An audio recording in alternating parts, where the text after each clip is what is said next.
Yeah. I'm simply ball dropping. Marriage Chronicles. Yeah.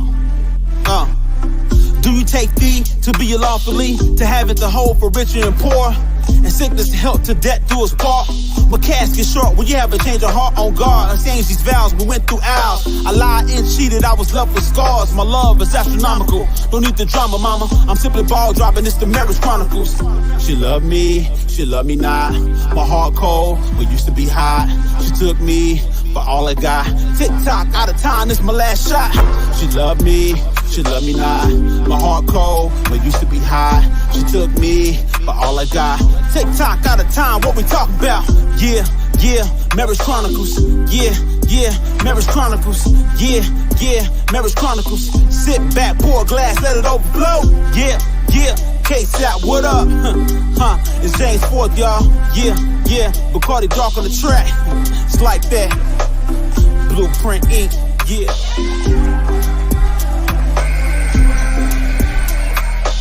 Now, your host of the Simply Ball Droppin' Marriage Chronicles, the man behind the mic, K-Sap, and his co-host, Kanisha Sappington.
I was their realtor. I helped them buy the house that we're actually currently in. What was it, 2018?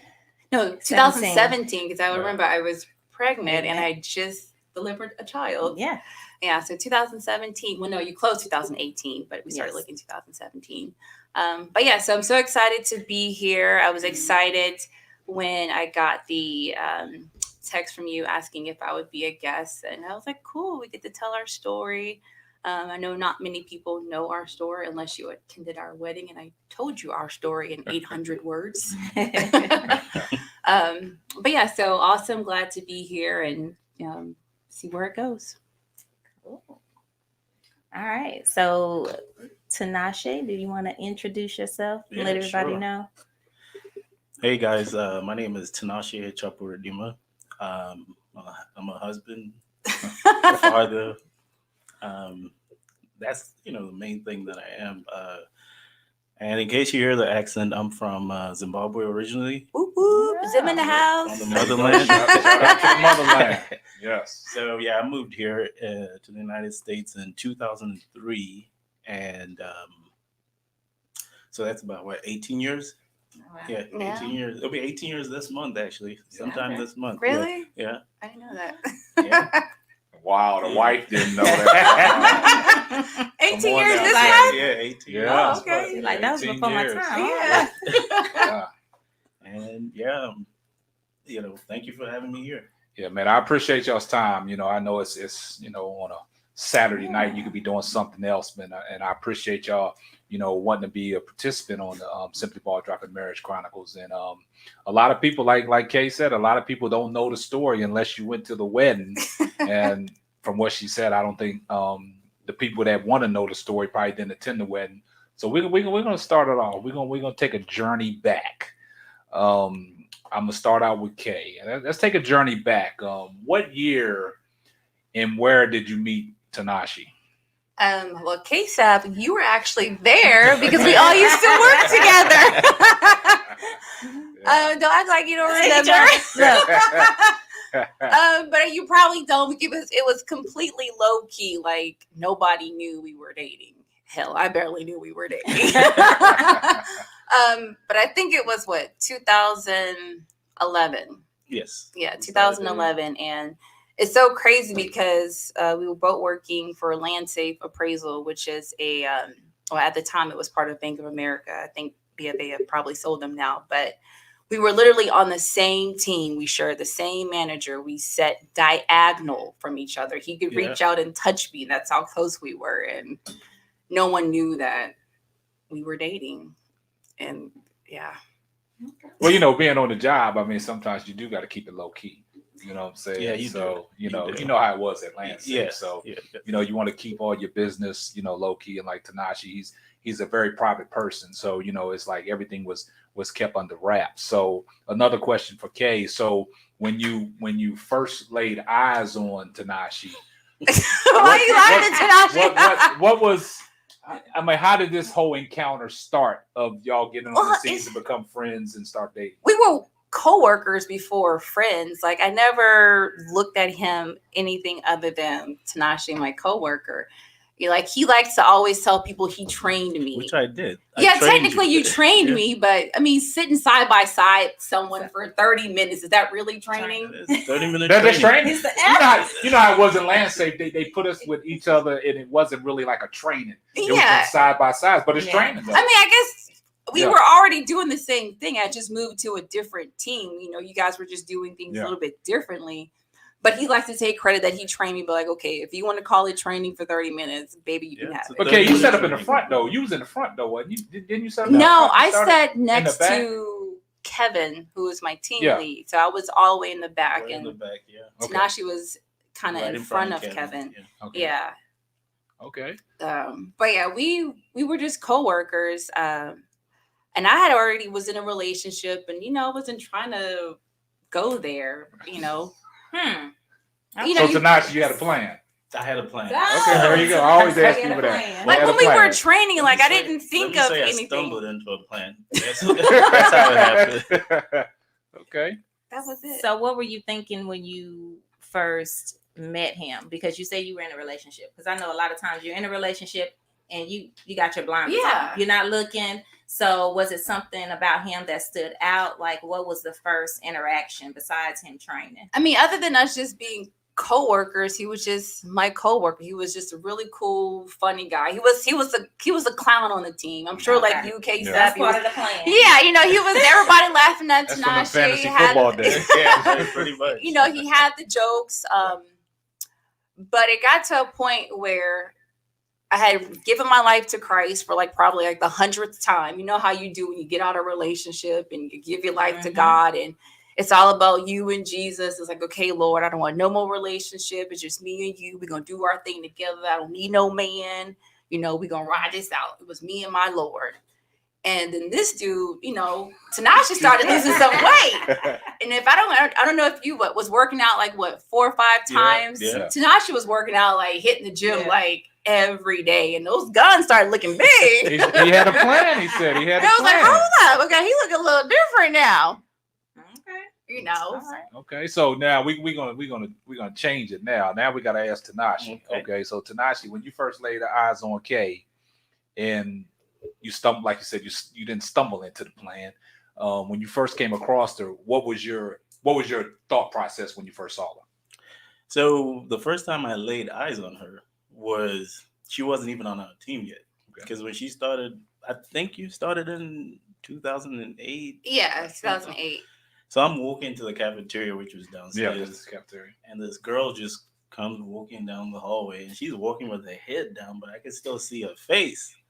And all of a sudden, it just hit me. I'm like, wow, look at that girl. And but I didn't think nothing of it. It was just wow. Yeah, but, wow. It stuck with me. But I moved on. I didn't say hi. I didn't say anything. I was just, usually I'll say hi to someone, but that was one to come back and get you later, right? Pretty much. And then fast forward, probably a year later, she's moved to my team. And long and behold, she's put next to me for me to train her. Was I training again? There it is. So training in the workout started. But for that whole time, it was pretty much teammates. Yeah. Nothing. Nothing. It wasn't anything, but there was still that attraction. But I was at that rule too. You don't want to date people you work with, so I just didn't want to deal with that. So, I kind of left it at that. And it wasn't until like maybe 20 turned right around the time she's talking about. That's when I was like, okay, I gotta say something. I gotta do something. And I think she lost her wisdom too one time. I lost it. You don't just lose your wisdom teeth, babe. You didn't lose it, but oh, okay. I thought you meant like you lost the nose. Oh, it got I got them removed. Okay. Yes. So I sent flowers to her house. So I think that was like the first sign of something. Maybe and it was tulips because I told him I love tulips, Yeah. and he sent tulips to me as to kind of recovery get better. Yeah. So I think that was like the first sign. So you was playing. I like it. Velma Speak says you was mesmerized. I was. mesmerized. I'm not gonna lie. I was done for at that point in time. I was.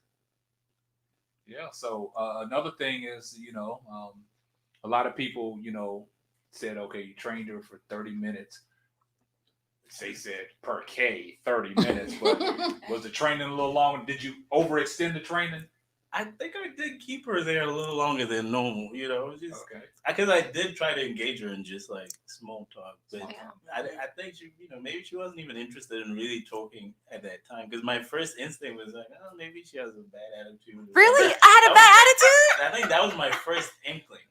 And it wasn't until we actually started working together. Because that was, that's so when you were training me, did you think at that moment I had a bad attitude? It came to me like, maybe she has a bad attitude. Maybe she's having a bad day. You never know. It wasn't good. Really? It was just okay. But see, Tinashe, you brought up a good point because you did walk around. You was to yourself. Yeah, I was to myself. Like, I was. And I barely even heard you utter a word. That doesn't constitute what I'm saying? attitude. No, I didn't say about an attitude. I'm just saying when he said, okay. She walking by herself and apparently she was in a relationship, right? But at that time, I wasn't in a relationship though. But you was when still he first like, laid eyes on me. You was still low key though. You was still like, I didn't even know. I didn't know how you sounded if you did talk. You know what I'm saying? So it was like, I agree with him, but he had a plan because he sent them tulips to the house. Now, when he sent them tulips to the house, what was your first impression? Like, what did you say when did you address it when you sent it? She didn't say much to me. No, I'm talking about when you sent the tulips. Did you label your name on there? Yeah, I did. I don't think you did. I don't think you did because I think at that time I was in a relationship. And I thought it was from my boyfriend. Maybe I text you and say, "Did you get the tulips or something?" Did I do that? I don't know. You text you? So you had the number? Okay, hold on. Now, K-Sam. Everybody had everybody's number at LandSafe. Yeah. Yeah, we all had each other's number. But I did finesse my way into the address to send the flowers to her. How did you get my address? I kind of finessed my way. I'm not gonna say how I did it, but that was the hard part. And somehow she ended up giving it to me, and I sent it. Wow, that's impressive though. Like I said, I always ask people, do they have a plan when they meet somebody, right? So it's like you saw her, you didn't say nothing, but you said, okay, wow, I'm gonna come back and get that later. So you started building up, like, okay. You use that wisdom tooth as a way, okay, if I can send her these tulips. Like Jamie said, he was listening to her. Yeah, I mean. So he knew that she liked tulips. But that's what I'm saying. A lot of people in relationships, all you got to do is listen. Yeah. That's not even being in a relationship, if you're trying to get to know somebody, just listen, pick up on key points. He picked up on key points about the tulips. You know what I'm saying? So now that the tulips was sent, and you thought they was from your boyfriend, and you found out they was from Tinashe, what was your response? I was blown away. We were just like, man, this dude is like super sweet. He's like, oh, he's just a nice guy.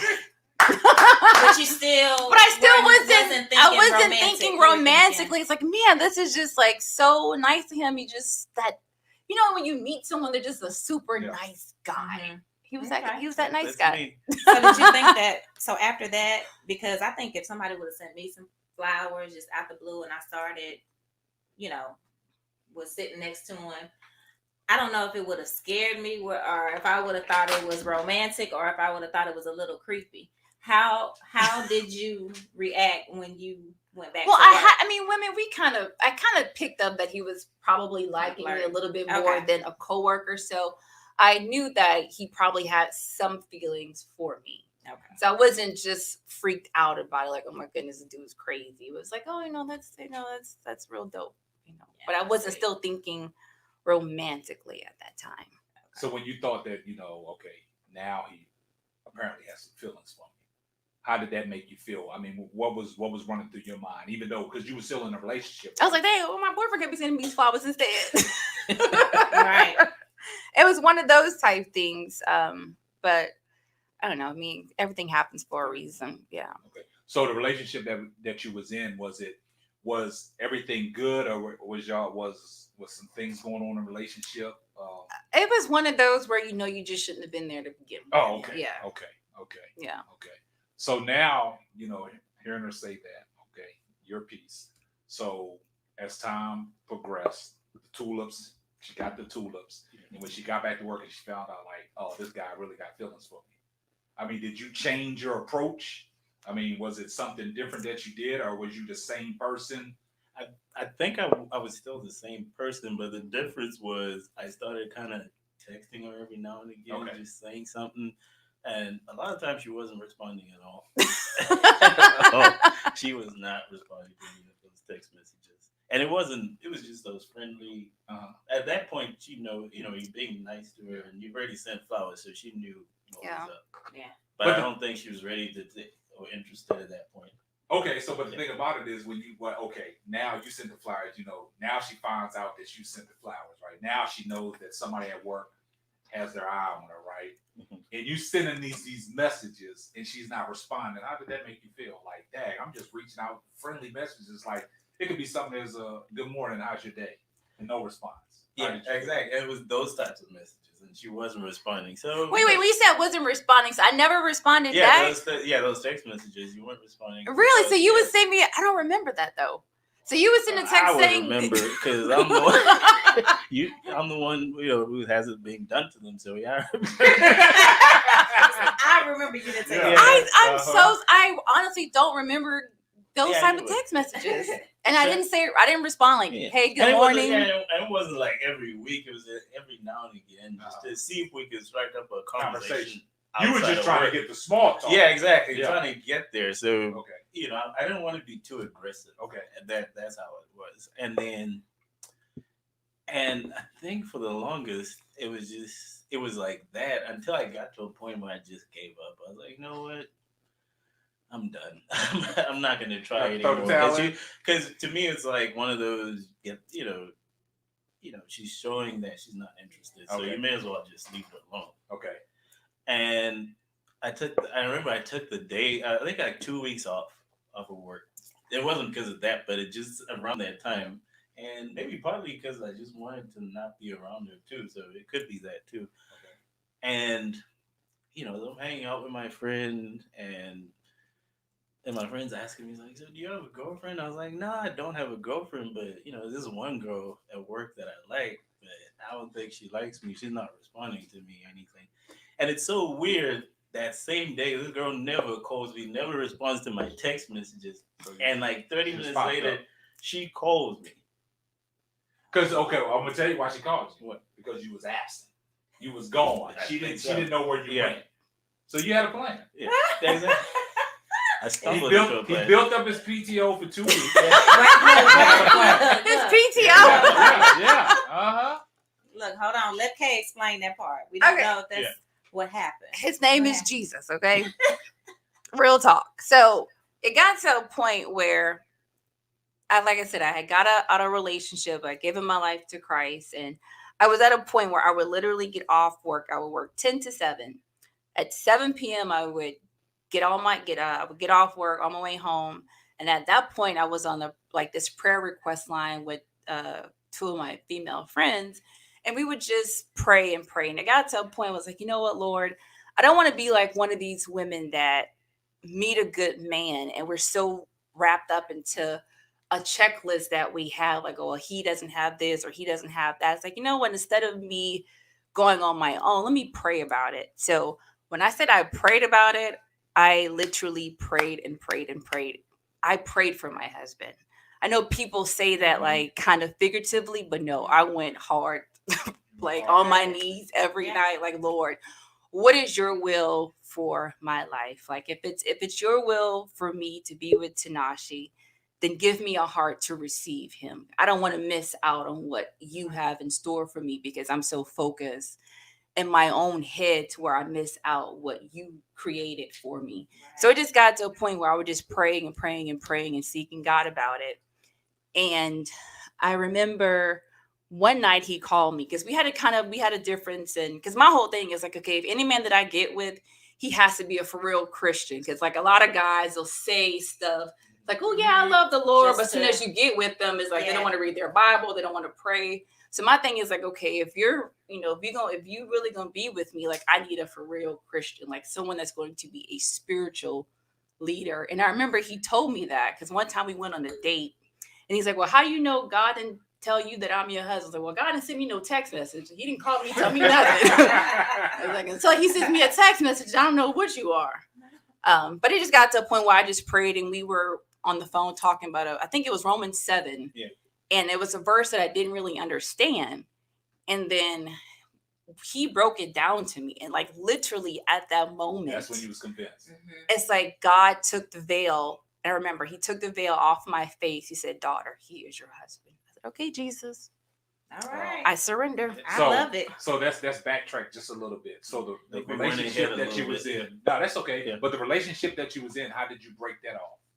I broke that off probably like the day after Christmas, I think. Because it was to the point like I can't do this no more. This is just, it ain't going nowhere.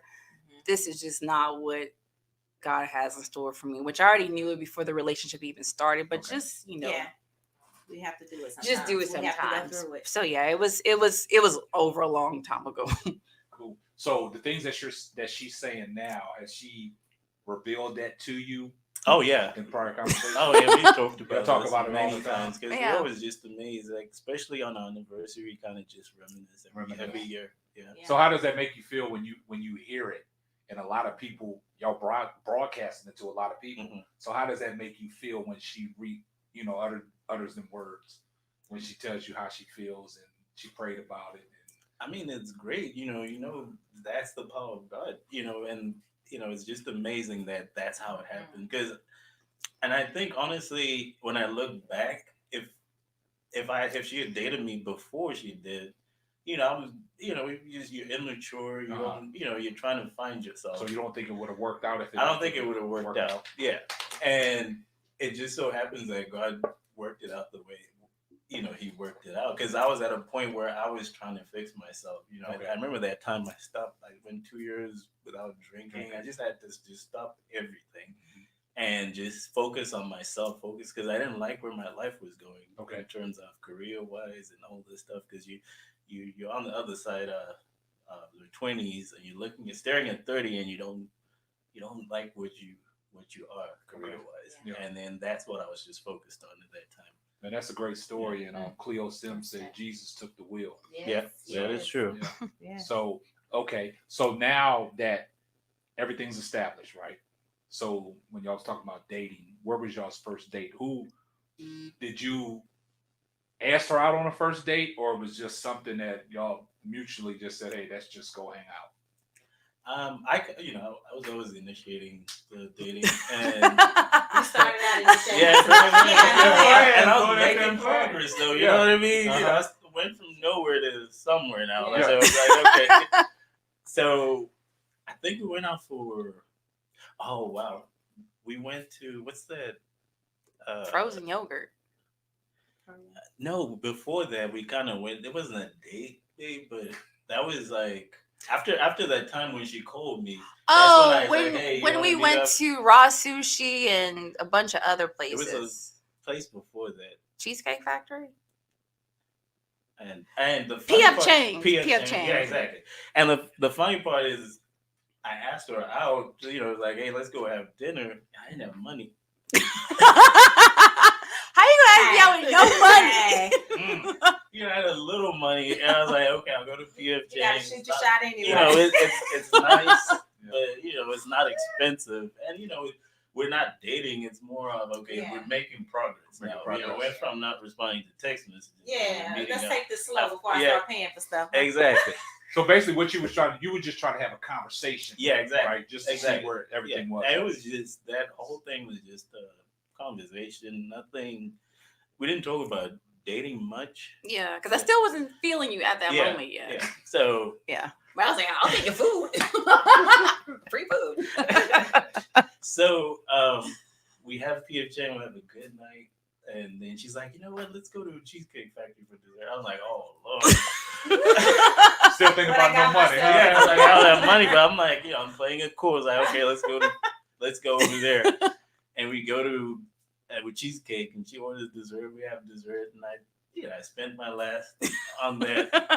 And then she's like, you know what? Let's go have drinks at Raw Sushi. I'm like, oh my God. You didn't know what you set yourself up for. At that point, I'm like, okay, I'm gonna have to clean some dishes or something. I don't know what's gonna happen, but I'm just gonna go with it. And then, lucky enough, she offered to pay. Usually, I'm like, no, I'll pay for it, but I had no choice. It was just, she paid for the drinks that we had. And that was the night. We called it a night. So was you relieved when she said, I'll pay for the drinks? Yeah, and I think now I was just really falling for her because now I was getting to know her. Okay. Because I got to know her outside of work and just having conversation. I was like, man, this woman is great. Yeah. She is awesome. She's caring, and those are things that really attracted me to her.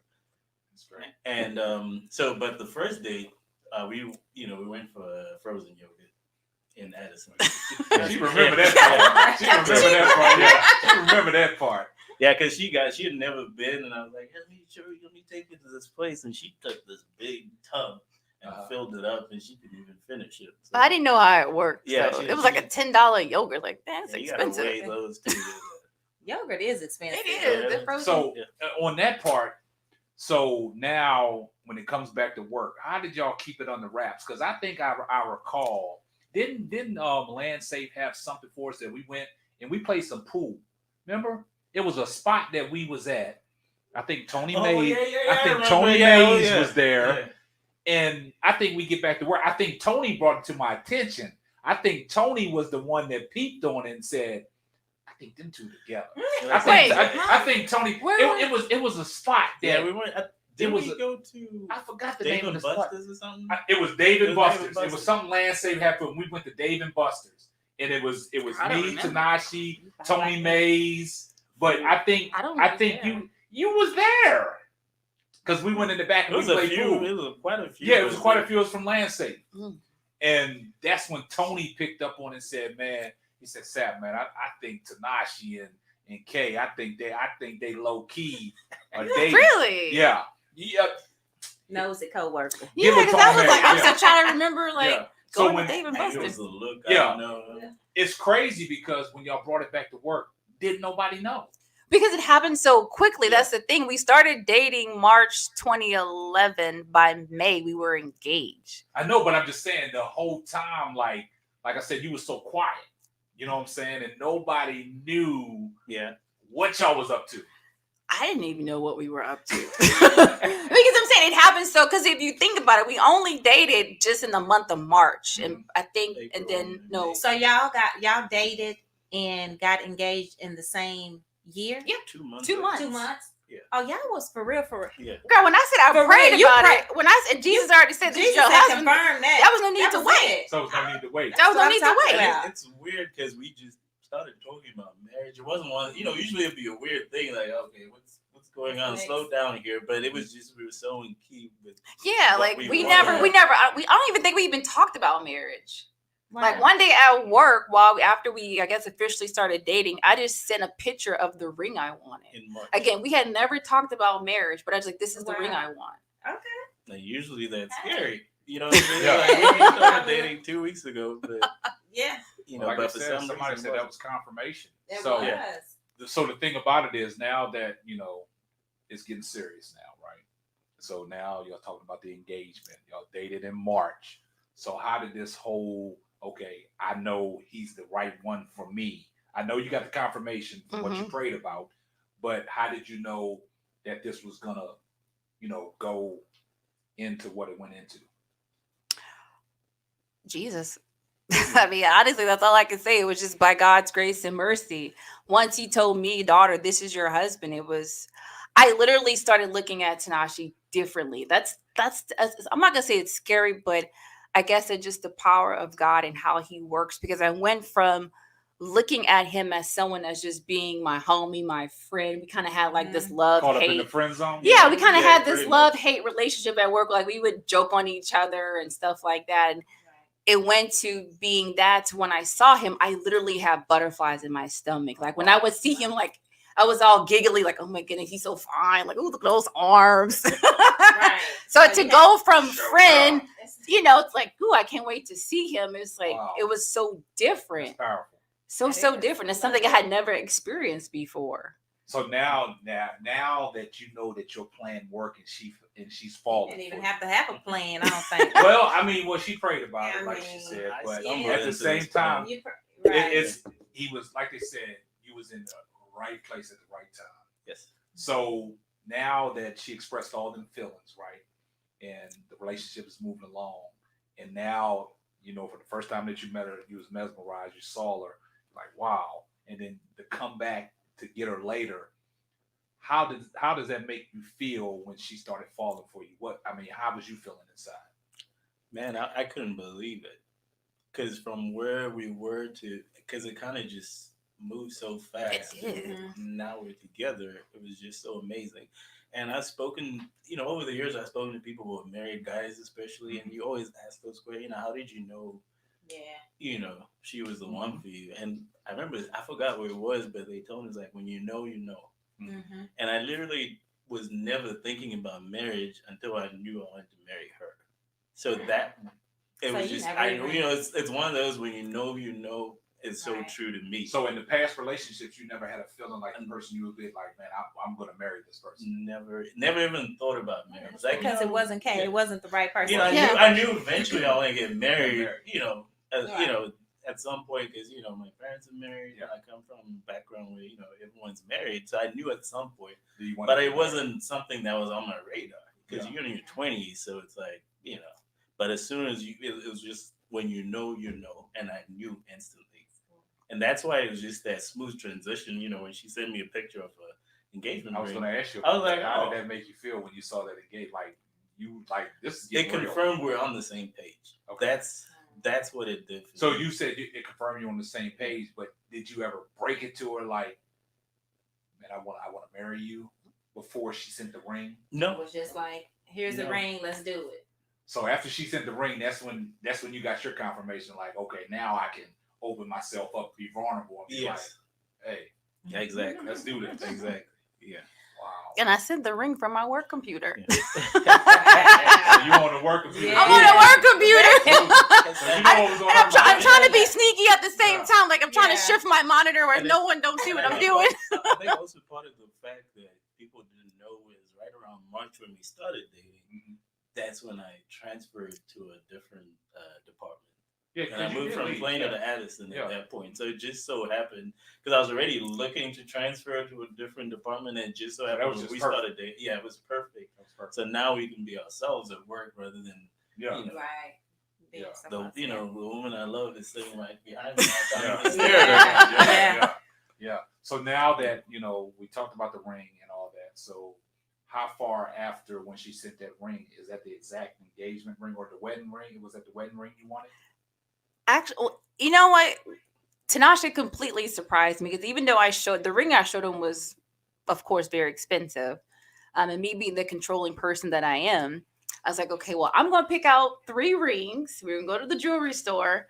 I'm going to pick out 3 rings I like, but you're going to ultimately pick the ring that you want to propose to me. Yeah, we did go ring shopping. Yeah, so we went ring shopping. And the ring that I'm wearing to today is not the ring that I picked. He got me something bigger and better than what I would have ever expected. Wow. So now you get the ring. So the engagement. I mean, did you talk to anybody prior to you getting engaged? Like, how am I going to do this? How do I want to present this? How do I want to, propose to my lady?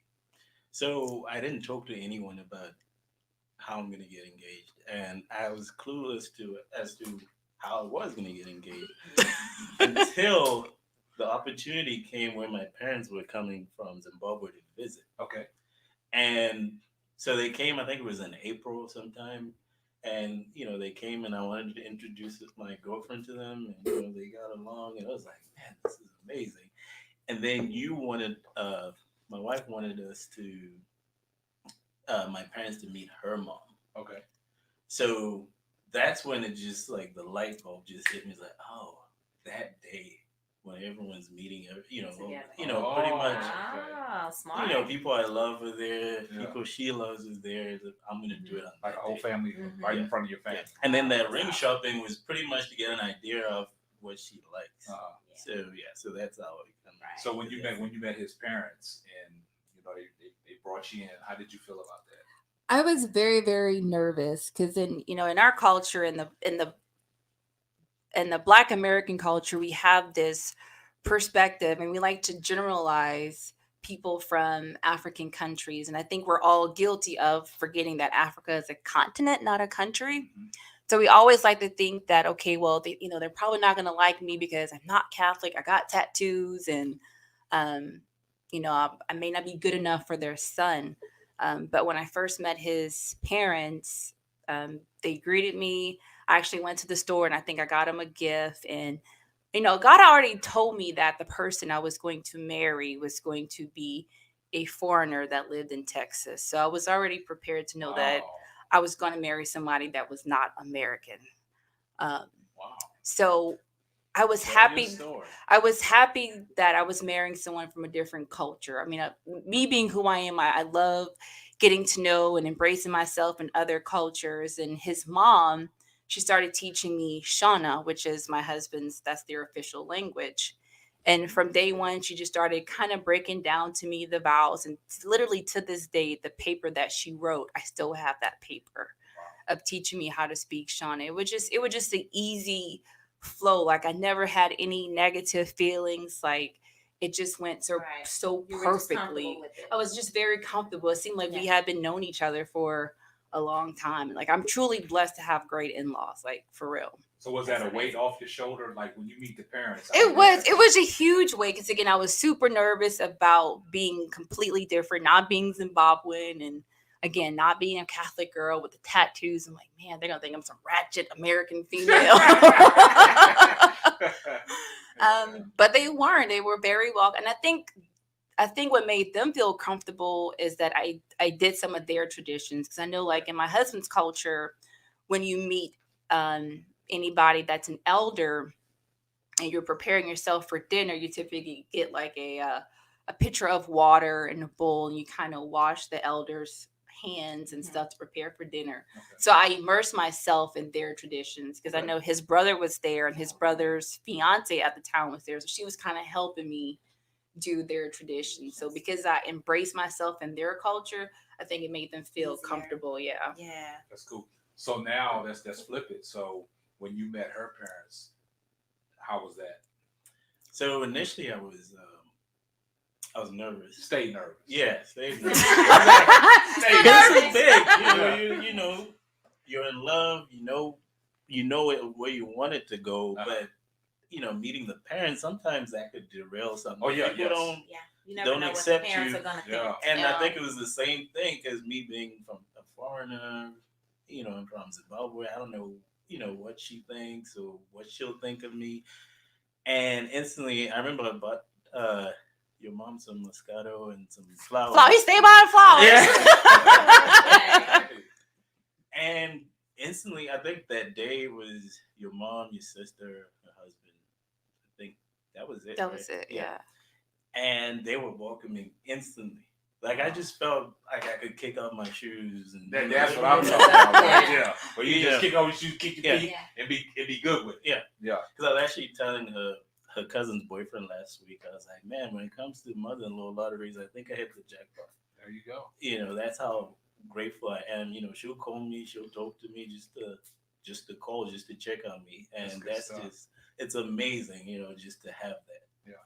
That's good stuff. So now that all the families are together, did you have any inkling that the proposal was coming? I had no idea. And again, going back to my controlling personality, I just knew like, okay, he's going to propose probably around my birthday. Just as I kept planning in my, like, he could never surprise me. Like in my mind, I thought of every scenario, how he could possibly propose to me.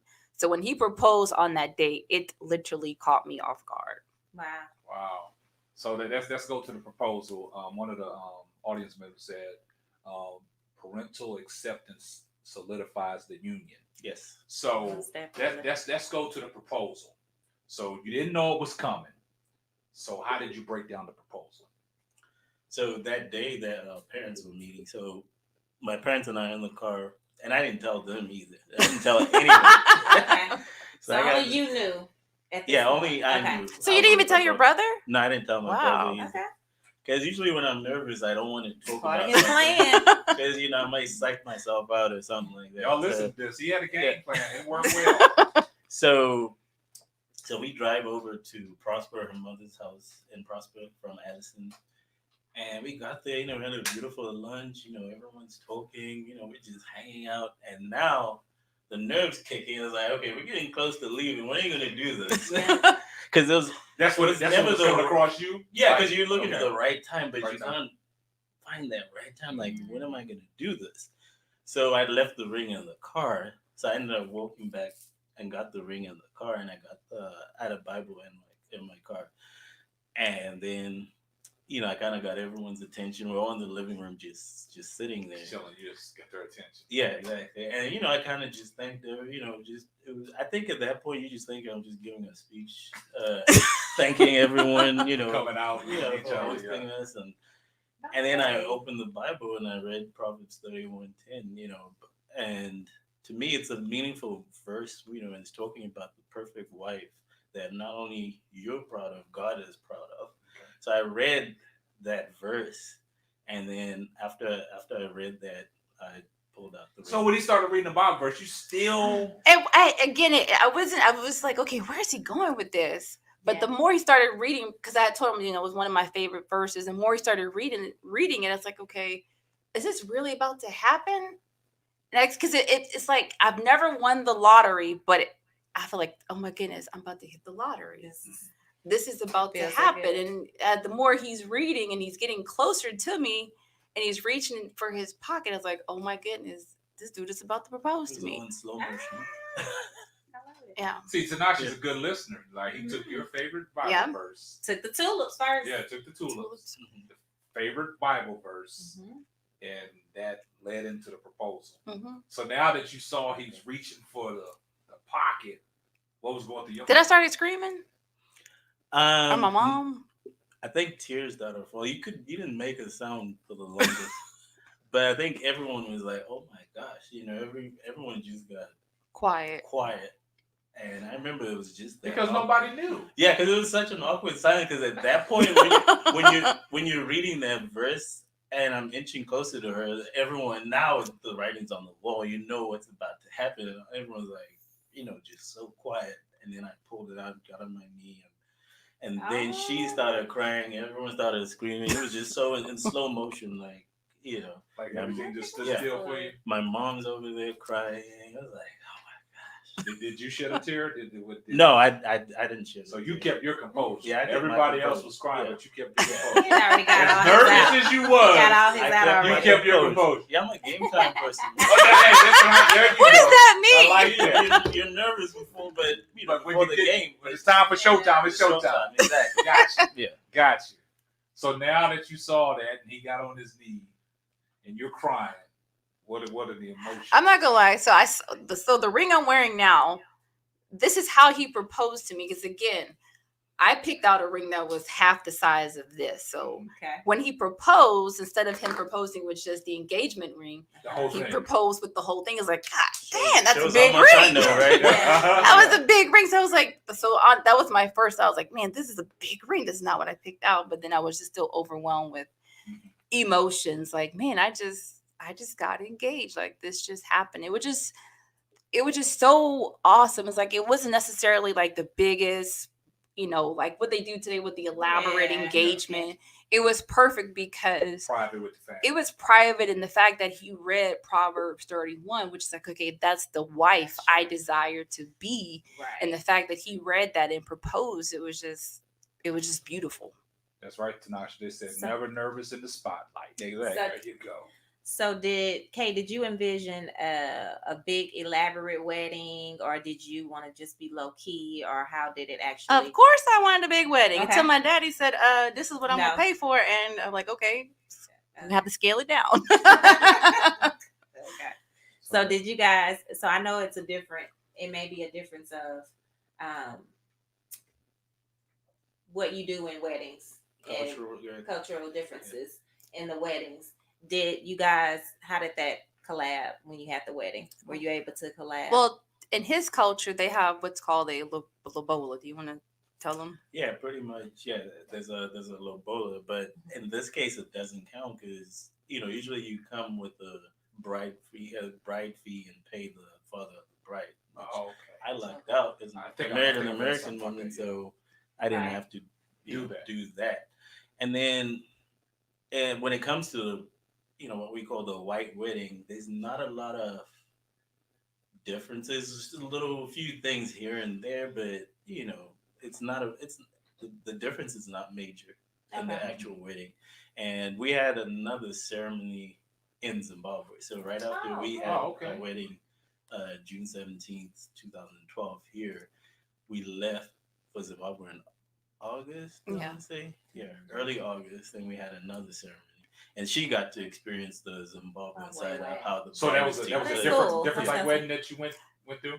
It was pretty much the same. We got married in a Catholic church. We had our ceremony in the Catholic church, and then after that, we had the reception at his sister's reception place. It was pretty much the same. The introductions of the bride, the rituals. Oh, the rituals. Those are the differences. Mm-hmm. Yeah. But see, in the Zimbabwean culture, you get paid. Okay. Yeah. I collected some money. Oh yeah. Don't they pin money on the bride? Well, no, this is even before you get married. Okay. So technically, I don't know if I'm explaining this correctly, but traditionally in his culture, before the wedding, the night before the wedding, the bride goes to her in-laws' house and she has to do different chores. But you get paid for these chores. Okay. So I know when I first went to Zimbabwe, like literally when I first walked into the door of his parents' house, they covered me with a sheet. Because you had to pay to see. So you have to pay to see the bride. Oh. I was like, I can keep this long however you need. Bring me another sheet. Yeah. And so they're singing, and people are coming over and they're paying. And then there was another time where I guess there were some uncles that came over. I had to wash their feet or something. But the uncles got big bread though. Yeah, I mean, again, you have to pay. So Yeah. if you want me to do these things, you have to pay. Right. Okay. And then there was a point where I had to rake up some leaves in his parents' house, and the bigger the pile, the more money you put on that pile. I mean, we collected, pretty nice little change. Did you split it with the husband? Of course. We had a good time. We had a good time. We had our honeymoon out there. Yeah, that's great. So now that the proposal went off and the wedding and everything, and after the proposal, how did that make you feel? Like she accepted your proposal. How did you feel? Man, I was excited. It's such an unbelievable feeling when you find the right woman. Like I say, when you know, and when it finally happens, it's just so exciting. I remember the whole time driving back from Prosper to ask some of my parents, and my mom's still crying. She's like, "You just shocked us," and we're just excited. That's all we're talking about. And she was so happy because she fell in love with her that first day they met. So that's beautiful. Yeah, so she was just instantly so happy that this was happening. Guys, And it is so awesome. And it goes back to when you put God first and you seek Him, and God is the God of order, and everything fell in place during that short time. It's like, okay, we started dating in March.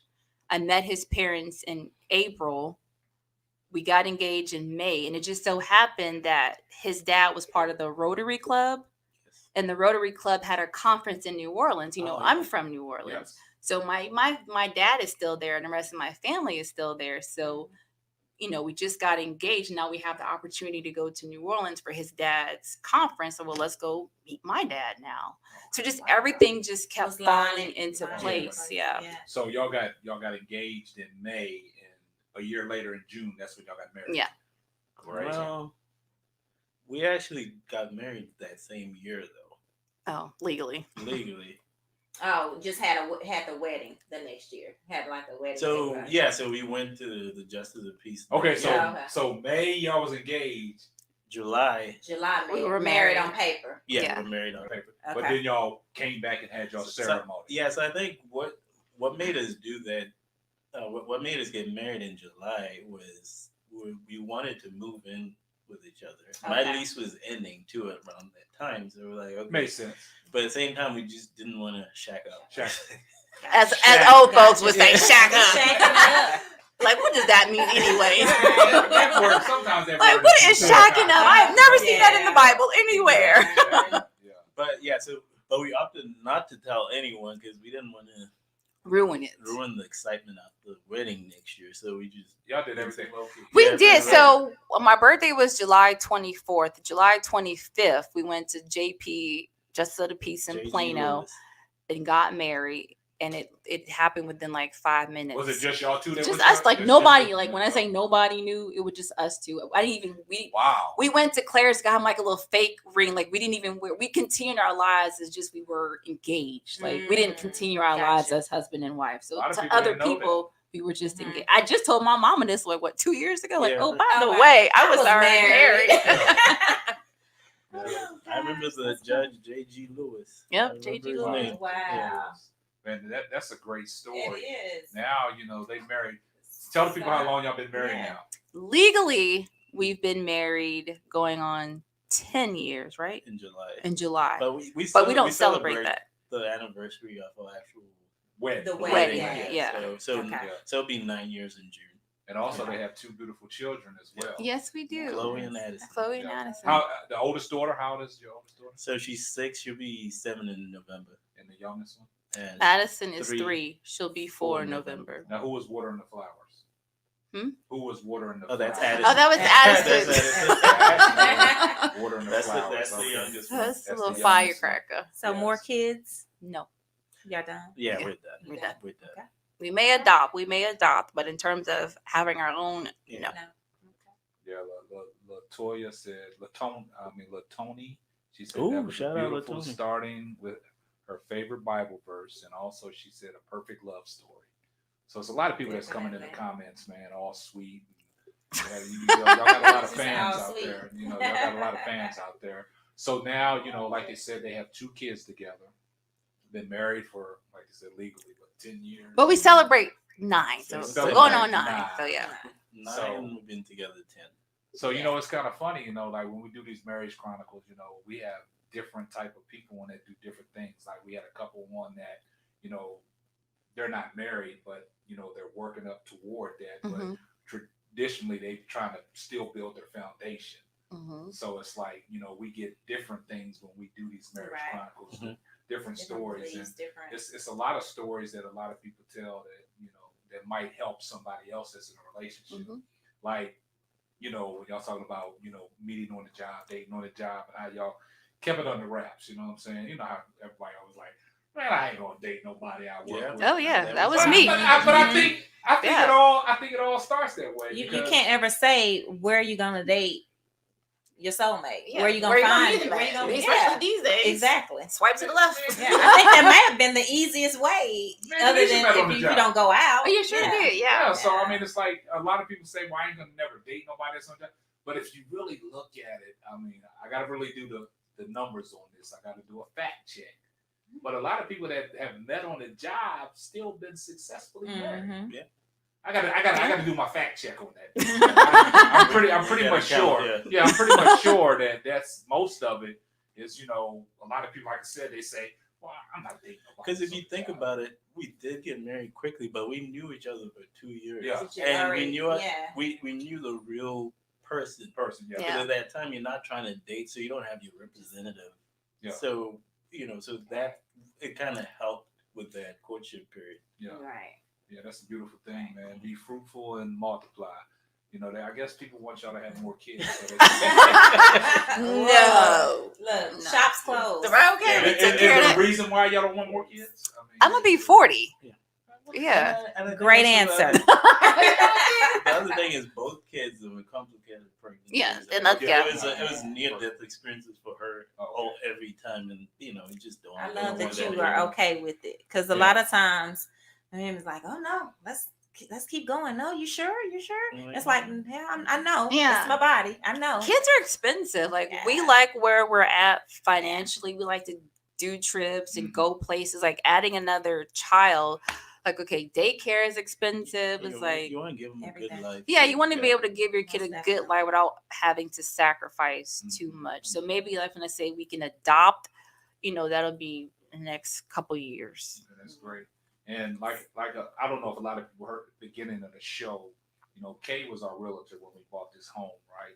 I just pinned her on Instagram on the screen. Follow her; she's the best. Woohoo! Yes. Get the keys with Kay. I pinned her Instagram on the screen, so y'all go follow her. Fun fact: she was working on your deal while she was sitting in the hospital. Oh yeah. I'm gonna tell y'all a side story. We was in the midst of purchasing this home, and we went out and we looked at several houses. Now, people knowing my wife Kanisha, you know, she wanted something brand new. We was the first people to be in that house, right? We looked at a lot of beautiful homes that, you know, people, you know, was selling, but it was one Sunday. I mean, we was looking at some homes. It was a Sunday, wasn't it? We was looking at the homes, and I think we was done looking at the homes. I think no, because we looked at the Big Daddy around the corner. Isn't this Big Daddy? No, Big Daddy was the other. Oh, okay, yeah, that one was a pre-existing home. Yeah. So Kanisha liked that one, and we was gonna think about putting an offer in on that one.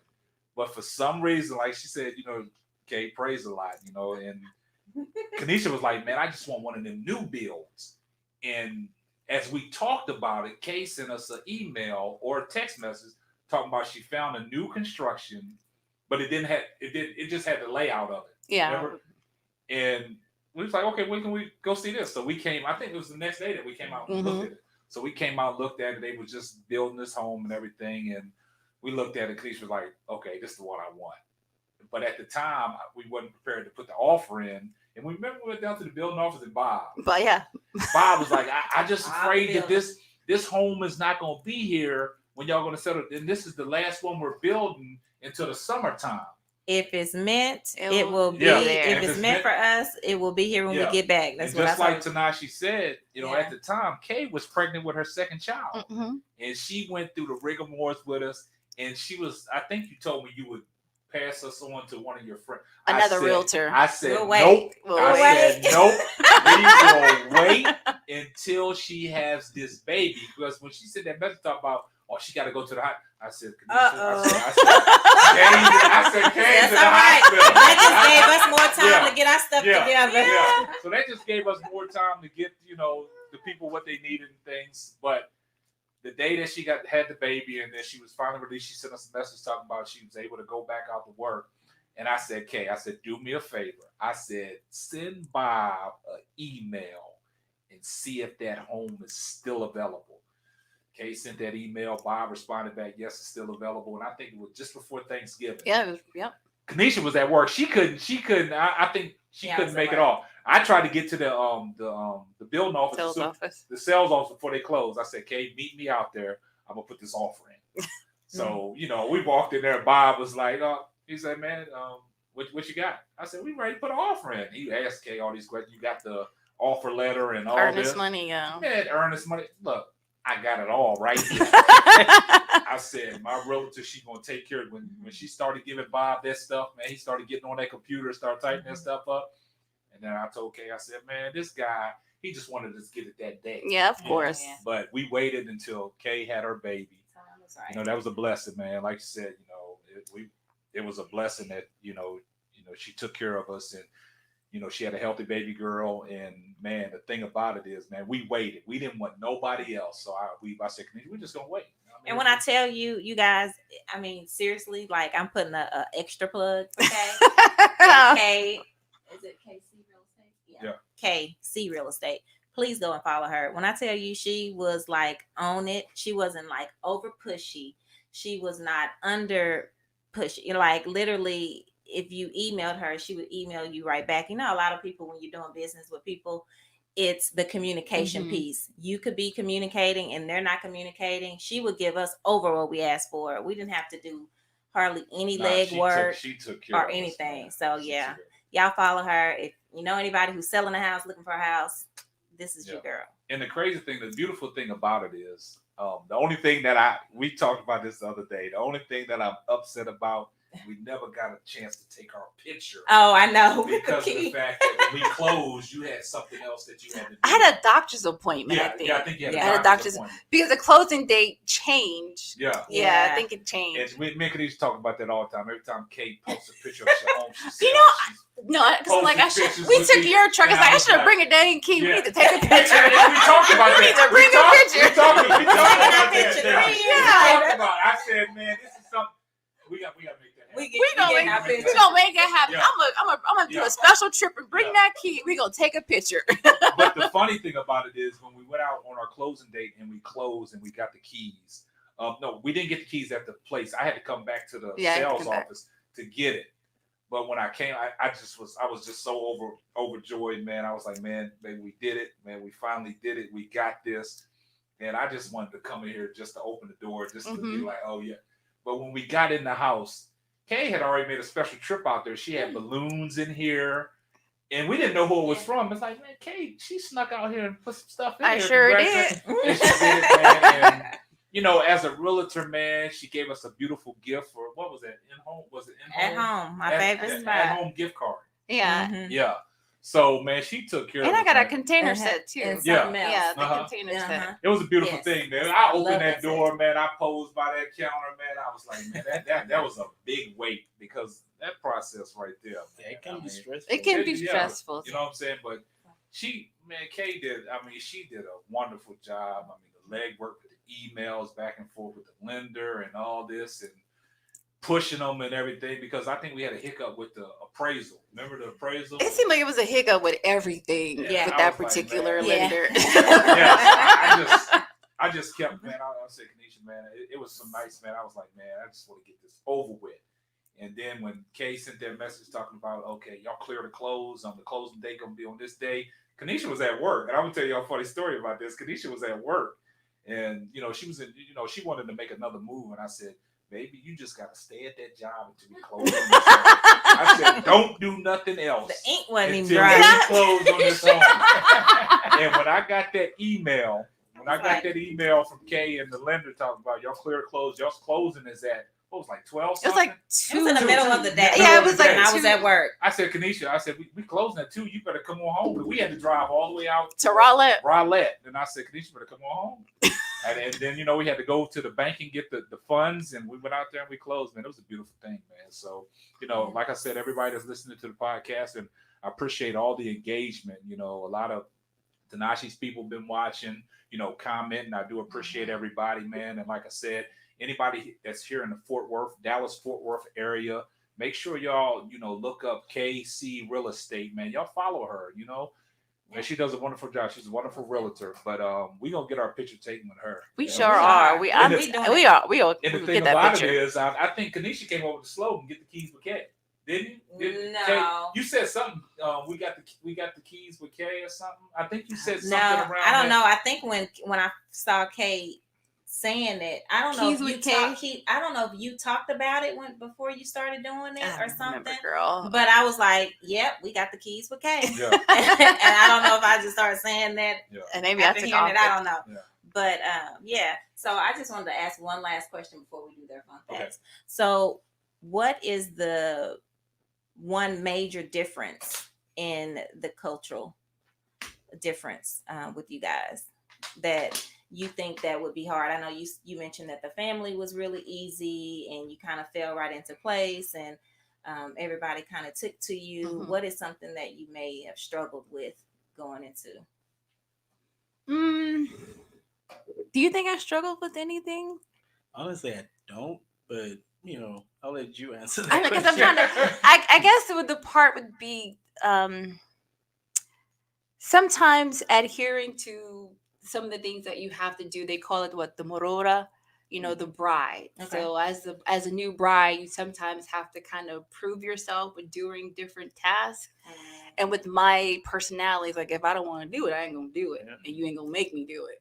Okay. So kind of putting that selfish part and like, okay, I'm now part of his culture. So if my job is now to fix a plate, you know, for the elder men, then I'm gonna have to get off my high horse and just do it.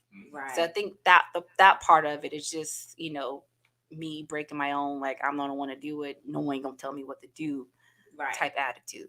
Gotcha. Oh, okay. And you, Tinashe, was there anything that was different that you had to adjust to, maybe, or took a while? I think having lived here so long. Yeah, that's what I was going to Yeah, say. yeah. Because for her, it's different because Yeah. it's all new. Yeah. I mean, I've lived here, you know, so you know what's up. So Right. there's nothing that was awkward to me at all. Okay. Yeah, you know. Okay, cool. Yeah. Yeah, so here on the Simply Ball Dropping podcast, you know, we always like to ask our guests fun facts about you, right? So we're going to start with Tinashe. Name 3 fun facts about yourself that people might not know. Oh man, I'm so boring. At work, I'm always asked this question. I always ask her, "It's like, what is this fun facts about me?" And I'm like, it doesn't have to be like when people say. I think people get confused when you say fun because it don't have to be really fun. Just something facts. people might not know Yeah. about you. oh man, you know, that's a tough question. You're 'Cause into I'm so grass, the Yeah, lawn. I mean, I guess you know, I'm into my lawn. Yeah, Yeah, me too. I don't want to turn this into a lawn yeah. Bermuda grass podcast. Y'all got the next Yeah, segment yeah. on I that. do the same thing. But yeah, because what happened was actually quarantine that made me get like that. Yeah, get out there. Because I have nothing Made us else to do do. a lot of- Yeah. You know, I used to mow the lawn just to, Mhm. you know, keep the grass low. But now you got into Now I was like, I'm really I'm into really it. I into want to this. I make want sure mine better than you got that Yeah. deep green. Yeah, you want to dominate the neighbor. Yeah. So you're competitive. Yeah. Yes, exactly. There you go. You know. Oh, we know that by fantasy football. So I mean, Yeah. Yeah. it's just a lot of things. You know what I'm saying? But yeah, I mean, I'm really a boring person. I'm a homebody. She has to force me to leave the house a lot of the time. But yeah, you know, I think a lot of the facts you guys already know, but there's nothing fun. Nothing really. You know, nothing fun. Yeah, That's cool. I'll take the yard. I don't Alright. have 6 fingers or anything. Okay, Kay. Now, what's some facts that people might not know about you because you kept the relationship under wraps at work. So let the people know a little bit about you. Pretty much what you see is what you get. I love ratchet music, you know. That's what I'm saying. Yeah. Every on our way here, it's like I love the Lord. You know, I love me some Jesus, but I'll bust out with some cash money, you know. Yeah, that's keeping it real. You know what I'm saying? Like, you know, that's my music. So whenever I'm just kind of in my mood, I go to my cash, my cash money. But yeah, I love my ratchet music sometimes, but also I love Christian rap too. Lecrae is one of my favorite artists, and Dominio, the 116 Click, a lot of Canton Jones. So a lot of times you'll hear me blasting my radio. You may think that they're cussing, but it's just my Christian rap music, and I will blast it to the fullest. So it's kind of weird because you look at me like, oh, you know, she's professional, but like, no, I can get a little ratchet sometimes. Ain't nothing wrong with that. We got to sometimes. Yeah, I got a question for Tinashe. Somebody wants to know, do you speak any other languages, or any other language or languages?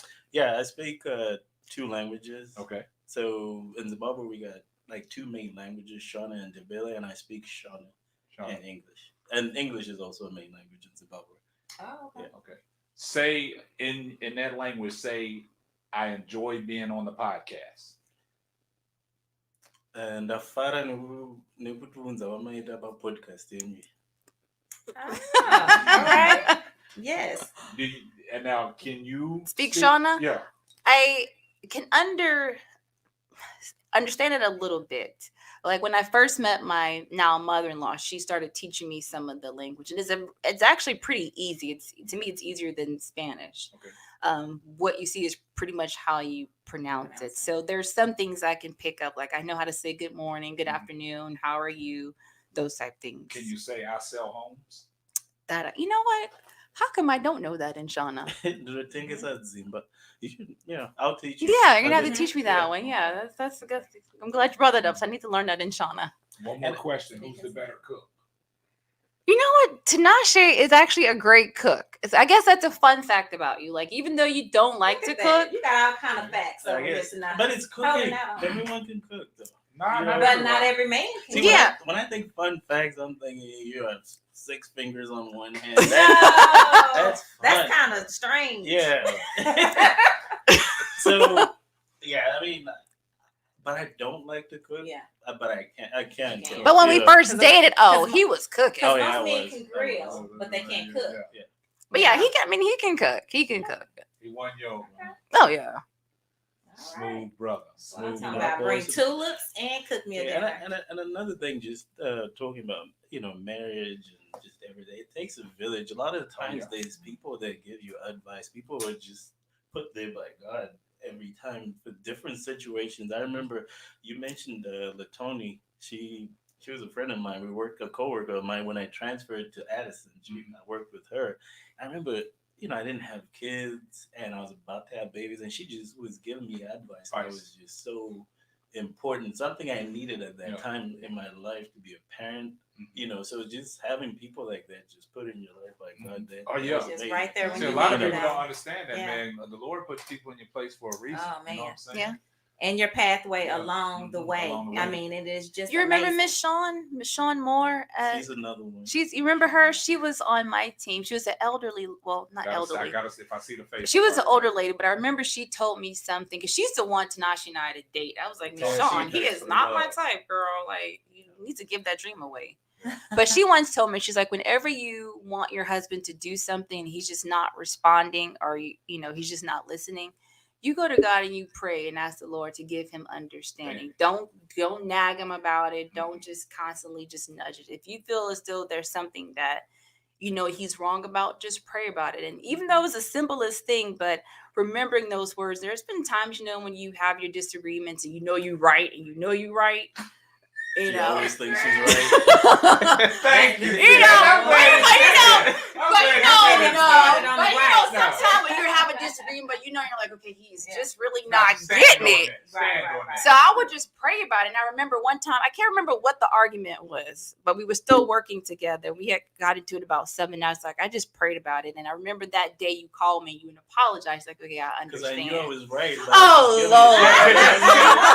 They won't let it go. He's not the only one. You're not the only one that said that. I've said that. A couple people else said that. Sometimes you just gotta say, okay, you're right. Yeah.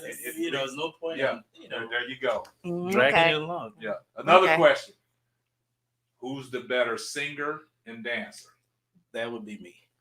That would be me. Singer? Absolutely, singer and dancer. No, that would be me. Okay. But you got to dance to your ratchet music though, right? I mean, Tinashe, he can dance when it's our wedding.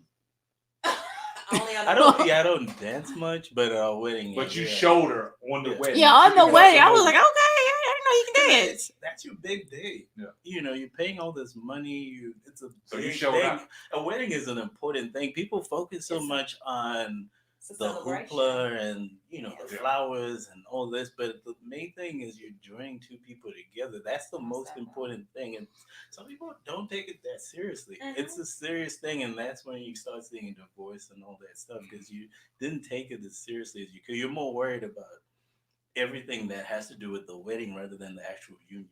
All right. Y'all hear that out there? Free. Yes. Yeah. All right. Yeah. So any last minute things that either of you would want to tell any young couple, maybe in your position back then, Kay, who maybe know that they're with the wrong person and they continue to do that? What would you tell them? My biggest thing, your marriage, it starts with the foundation. If you don't have a strong foundation, it just is not going to work. If you're in a relationship with someone already and you already having second doubts or you already see the red flags, getting married will not make it work. I think a lot of people think, well, if we get married, we'll make it work. But marriage is definitely a compromise, and that's something you don't really hear. You probably heard it, but you don't really understand it until you get into it. And I know for me, that was probably one of my biggest challenges, because I used to be a very, very selfish person. So having to now understand that it's just not about me, but I now have to make my husband happy. It's not always about, okay, well, what can you do for me? How can I make you happy, instead of always worrying about myself? So it is a compromise. You do have to be willing to make your spouse happy. I could care less about Liverpool soccer, but I became into soccer. I could care less about the Dallas Cowboys, but I became a Cowboys fan. I even wrote it in my vows. I literally wrote it in my vows. So it's all about, enjoying things that your spouse likes to do, just taking yourself out the equation, because you now become one. Yeah. So that's my biggest thing. That's great advice. Okay. You got any advice, Tinashe? Yeah, and piggybacking on what you just say, if you're doing something like she doesn't necessarily like sports, but she'll watch it with me just to support me, But the fact that if you sign up for something, don't make it known that I'm just doing this for you. Once you sign up, just be into it. That's what, I do the same thing for her too, because there's no point in just reminding someone every time, like, I'm just doing this for you. Yeah. It becomes a bad experience for the other person. For the other person, right.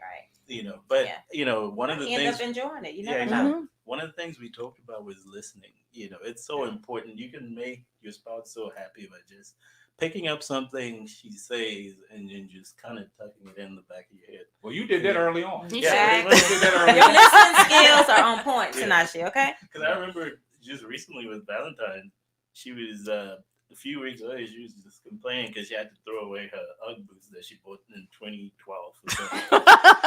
And she had them for years. Expensive. I sure did. They weren't even the real Uggs, girl. They were full. They still be expensive.